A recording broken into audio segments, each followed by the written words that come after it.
আমরা শিং মাছ রান্না করছি। শিং মাছের পাতলা ঝোল বেশ মজা। পেঁয়াজগুলো কেটে নিচ্ছি।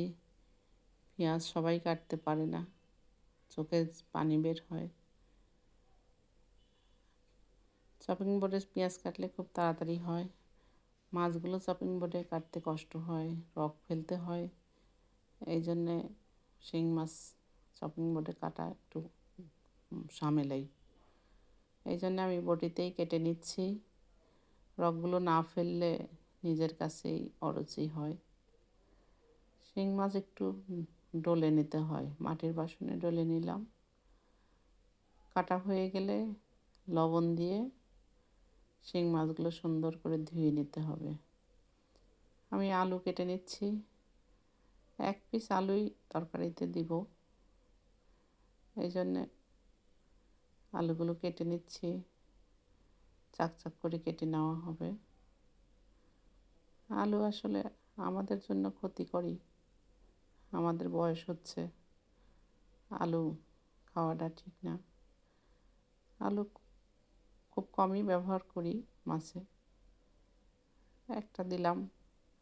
এখন পটল দিয়ে, আলু আর পটল দিয়ে রান্না করব। পটলটা ছিলে নিচ্ছি, ছিলে নিয়ে কেটে নেব। এরপরে রান্নায় ফিরে আসছি। পেঁয়াজ আর তেল দিয়ে ভেজে নিচ্ছি। পেঁয়াজটা একটু বাদামি কালার চলে আসছে। এখন আমি মশলাগুলো দিয়ে দিব। রসুন বাটা দিলাম 1/2 চামচ, 1/2 চামচ আদা বাটা, একটু পানি দিয়ে হলুদ দিব 1/2 চামচ, আর মরিচের গুঁড়া দিব 1/2 চামচ, আর দেব লবণ স্বাদ মতো। দিয়ে সুন্দর করে মশলাটা কষিয়ে নেব। মশলাটা না কষালে খাবারটা অত টেস্ট হবে না। মশলা যত কষাবেন তরকারি তত টেস্ট হবে। এখন তরকারিগুলো দিয়ে দিলাম। তরকারিটা একটু নাড়াচাড়া করে ঢাকিয়ে দেব। ফিরে আসছি 2 মিনিট পরে।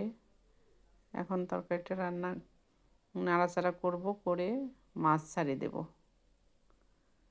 মাছগুলো দিয়ে একটু নাড়াচাড়া করে কষাবো। কষানোর পরে ঢাকিয়ে দেব। মাছের মধ্যে যেন মশলাগুলো ভিতরে যায়, এর কারণেই একটু জালটা কমায় দিয়ে ঢাকিয়ে দিলাম। এরপরে নাড়াচাড়া করে ঝোল দিয়ে দেব। আসলে বেশি নাড়লে মাছ ভেঙে যাবে, সাবধানে নাড়াচাড়া করতে হবে। বুঝে শুনে নাড়লে কিছু হয় না।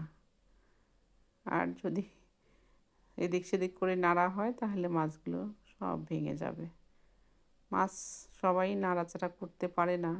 যারা পাকা রাঁধুনি তারাই এগুলো করতে পারে। এখন ঝোল দিয়ে দিছিলাম। এখন সুন্দর মতো সব সিদ্ধ হয়ে গেছে। একটু জিরার গুঁড়া দিলাম, দিয়ে তরকারির ঝাল লবণ দেখে নামিয়ে ফেলবো। ঝাল লবণ সব ঠিকই আছে, কিছুই লাগবে না। বাটিতে ঢেলে নিলাম। রান্না শেষ হয়ে গেছে।